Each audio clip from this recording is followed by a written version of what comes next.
Okay, so I just want to remind myself before I make this is the 36th audio recording, because I will forget this time. I wrote some things, a little notepad, about things that I want to talk about, but I don't know if I'm exactly going to go much in detail. I was trying to organize, like, a bunch of things, to, like, a bunch of essays and stuff, to see, like, if I could understand self and dialectic with the ego and blah blah blah, without referring to dialectal egoism, because dialectal egoism is stupid and I reject it. But like other than that, I wanted to see like how do I exactly find the dialectic for self, and instead all I found was a bunch of CSEC shit. And I mean, I like the CSEC, so I'm not even gonna talk about it. I like CSEC. I agree with him on many things. First thing I wrote down, it was actually what I agreed with the whole value fetishism thing. I already made a post about this, but yeah. Marx has a tendency to have the whole labor and value thing, but he doesn't really explain value itself. He just places it as this thing that exists for its purpose and doesn't have anything to back it up. It's not created, it's just there. He fetishizes value and doesn't understand that value it isn't real. It's a dialectic thing. Value, you only understand value to be real because of the non-value that's connected to it. He can be wrong about stuff, yeah. You can't just accept everything Marx says as right, because he's still a person. He can be wrong.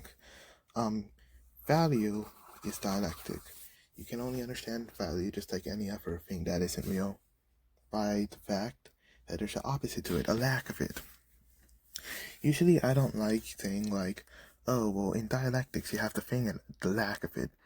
But the difference is, value, the lack of value is not non-value. Yeah, sure, it could be non-value, but it's usually negative value. The whole thing with pessimism.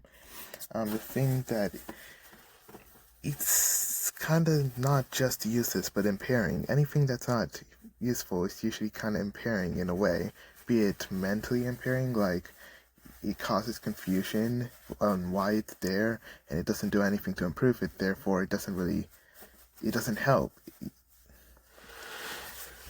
Like, people might say, well, no, actually, non-value is not a form of negative value, but I would say it is, because the lack of helping in value goes against the definition of value. It's anti-value. Anti-value is a form of negative value because of its nature.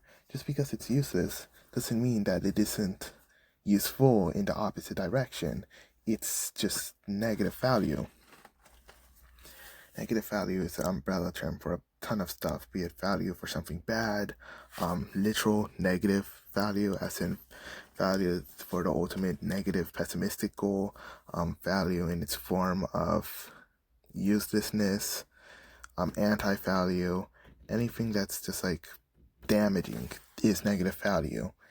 And that's why Marx's lack of understanding of value and creating value monism, or the whole subjective value to objective value thing, is wrong. All value is subjective. You can't force value into existence. And I used to try to say that there's a difference between cost value, like money, labor value, and like philosophical value. There isn't. It's the same sort of fictional, idealistic value that doesn't actually exist. The only difference is that our economy runs on this sort of fake value, and we try to make it real in our minds. That's why when you see something like a chair and I say, oh, the chair has no value, you'd say, well, it has value, you sit on it. Well, guess what? I'm sitting on a suitcase and I'm slipping off. The suitcase is not valuable because I just sat on it and it works as a chair. That's a purpose for it. I gave it that purpose. It's not a real purpose. It's a delusion. Someone might say, well, mouses are valuable for drinking, and they try to drink from a mouse. Yes, you know where I got this from. And guess what? Be it that they actually do manage to drink from the mouse or not, because, some mouses you can drink from, it's still a delusion of value, because you're just giving yourself a false purpose for it. It's not real. It really isn't. Cost value is just like this. All of these money things, they don't actually mean anything. the cost of something is not its real cost. It's just a delusion that we made up to put on it. And that's how we run our economy. We run it based off of the delusion of value, costs, and classes, all fake concepts that we made up. That's why the whole worker stuff, proletariats on their dictatorship and all of this, it kind of has the wrong idea. You cannot achieve utopia just through dictatorship. And I think, yes, dictatorship is, democracy, actually. It's not like real dictatorship. But I mean, through proletariat rule in the traditional sense people understand it. Marx said this too. Marx is not a prophet, but he said this too. The proletariat, to a degree, must abolish itself. Some communicization theorists usually see this as like literal right-away abolishment, but usually it's a gradual dialectic process in the reversal of dialectic to slowly degrade and destroy the proletariat. That's what makes it revolutionary. The proletariat is the majority and the largest negated class to the bourgeoisie. Feudalists can't do it because they had the peasants underneath them. So, the capitalists had the peasants underneath them, and they weren't majority. They were still a minority to a degree. But proletariats, they are the majority, and they are the big masses. You could say, well, homeless people and the lower proletariats, but they count as proletariats, even if they don't work, because their spirit is the spirit of one that is supposed to work in their role in society, but they cannot. They're proletariats without jobs. Which sounds like a contradiction, but that's what makes them different, but that's what makes them homeless. They just lack the ability to do this stuff. So that's why the proletariat is seen as the most revolutionary. It has the power to abolish itself. That's kind of what Marx meant to a degree. And then there's the whole thing with capitalist realism, which, in its own right, capitalist realism is worse for society than it is good. And although it's true that we're kind of in this point of situation where I don't think you could directly create a solution to our previous unimagined ones, because it sort of fails, in Mark Fisher's idea of acid communism and trying to think and use acid to create a new idea of society because we lack the ability to do it in our current society, I feel like that's a good idea. Because we lack all creativity, we lack all societal, we're affected by culture and capitalist realism through culture in such a way that you cannot imagine the end of it. Therefore, ridding your mind and making it more delusioned than it ever could is a great solution to combating this sort of cultural realism. Because when you make your mind so delusioned, so abstracted by different sort of cultures and delusions and ideas that all kind of make everything seem unreal, you really have to think about what is real and what isn't.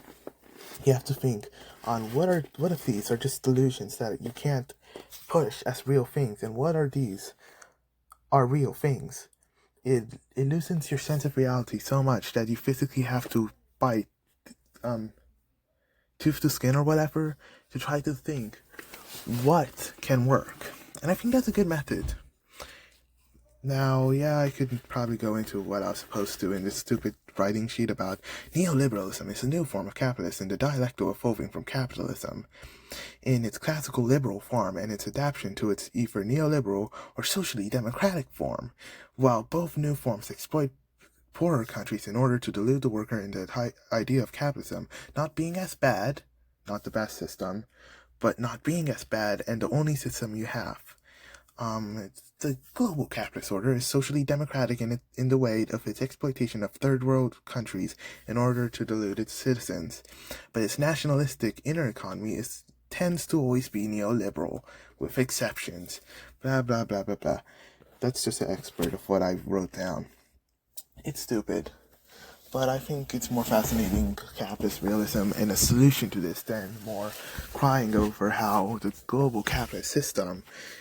Honestly, North Korea could have achieved communism if they weren't revisionists, because the thing is, if they actually used a communist system, they already separated themselves, not like fully, because they still have allegiances to the global capitalist order, and by that I don't mean like a conspiracy thing, I mean like the basic global economy. They already separated themselves in a way. They just need to separate themselves even more, like directly cut themselves off from the economy as a whole, and then use an actual communist economy, and they could probably do it. That's why usually communist internationalism is seen as a needed thing, because, all countries are interconnected. You can't just separate your country from the rest of the world. But if North Korea could have done that, and instead of provisioning themselves to be some dictatorship, if they actually led with a real communist country, not Marxist Leninist, and they separated themselves from the world, I think it could have worked. But that's beside the point. Now I want to talk about, I think I read some Althusser and I got this out of it. Irrationalism. Irrationality. You know how culture works. It uses discipline to keep order, and because order is what you need for all these delusions. What do you need for class? What do you need to keep yourself in line and work? Order. What do you need for societies to work? The state and all these. Well, order. And cultures is definitely order. It's called bullying. Normalized adult child bullying, parental way, aka it's just the parents being asshole and teaching their kids their values. Discipline is the order of society. It's hierarchy. It's everything. Rationalism is what happens later on. You internalize the discipline. Because think about it. Whenever you do something wrong, not to cultural standards, although usually it's the cultural standards, but to your standards as a whole, you discipline yourself. You feel bad. You rationalize your ideas and think, no, this is bad actually. I shouldn't be thinking this. I shouldn't be doing this. I don't think I've ever done this actually, but I've seen most people usually do this. I consider myself very, very lucky that I never have to look back and go, oh, well, I shouldn't have done that, because, most of my actions are justified. But in general, people, they internalize discipline. They make it, call it conscious, call it all this natural stuff, but it's internalization. You discipline yourself based off of what you value, because your values are affected by your culture and other cultures. It's not just you. So when you see your culture and other cultures, and you're like, well, this one's more right than this one, and you try to leave that part, you see that one as bad. And when you catch yourself thinking on the old culture instead of your new culture, you feel the need to discipline yourself by feeling bad. You feel sick at yourself. You're like, well, no, that was racist. I'm an anti-racist now. I can't believe I would even think something like that. Or whatever. It's internalized. You force yourself to be rational and usually make the best choice for yourself. Think if you do something that makes you embarrassed or hurts you or something, you feel bad for it. You're like, I shouldn't have done that. That's not rational. That's not very disciplined of me. Or if you're impulsive or self-destructive, it's like, oh, I shouldn't have done this. I shouldn't have done that. Blah blah blah blah blah. It's all because as a kid, people are disciplined to do what's best for them, but also what's best morally for everyone. What's moral. So people tend to be less keen on doing bad things because they discipline themselves for it. I'm not saying empathy is unnatural. I'm not saying all these things are unnatural. What I'm saying is that it's affected by culture in a way that actually makes it rationalized. And you could feel bad for anything. Empathy is something where you could feel bad for something isn't real. And if you're rationalized, you're not going to feel bad for it. You're going to go, well, that's not real. Why should I feel bad? Or if you're rationalized to a different angle, you could go, oh, well, even if that's not real, I should feel bad. I'm going to cry all over the place. When naturally, you might just be less empathetic and not really care about that as a fake thing, but care about it as a real thing. It's rationalized to what you're taught and what you believe in. Rationalization is internalized discipline to a new degree, where it's just kind of impossible to get rid of to a degree. But irrationalism, the idea of just doing whatever for the sake of it, stop trying to understand the world like I'm doing right now with this stupid philosophy, but to stop understanding the world, stop trying to do things that are better for yourself or others, stop trying to do things for a cultural understanding and just doing things for no reason. Don't try to look for a solution. Don't try to solve culture or solve the influence it has over you or solve the value problem, because all these things you're going to keep forever. There is no solution. So instead, be irrational. Accept these things. Go on, do whatever. You wanna go get drunk on I don't know, go do it, because in the end, that's the best way to actually rid yourself of discipline. If you completely lose rationality, if you don't think, you can't discipline yourself mentally. And yeah, sure, you might say, well, that makes us no better than animals.